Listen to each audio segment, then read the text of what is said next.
ইব্রাহিম বলল, হে মালিক, মৃতকে তুমি কিভাবে পুনরায় জীবিত করো তা আমাকে একটু দেখিয়ে দাও।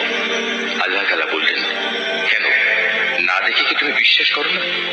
ইব্রাহিম বলল, হ্যাঁ প্রভু, আমি বিশ্বাস করি, কিন্তু এর দ্বারা আমার মন একটু সান্ত্বনা পাবে, এই যা।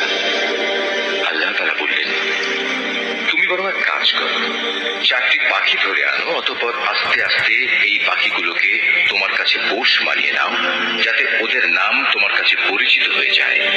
তারপর তাদের শরীর কেটে কয়েক টুকরা ভাগ করো, তাদের কাটা এক একটি টুকরো এক একটি পাহাড়ের উপর রেখে এসো। অতঃপর ওদের সবার নাম ধরে তুমি ডাকো, দেখবে জীবন্ত পাখিতে পরিণত হয়ে ওরা তোমার কাছে দৌড়ে আসবে। তুমি জেনে রাখো, আল্লাহ তাআলা মহা শক্তিশালী, বিজ্ঞ, কুশলী।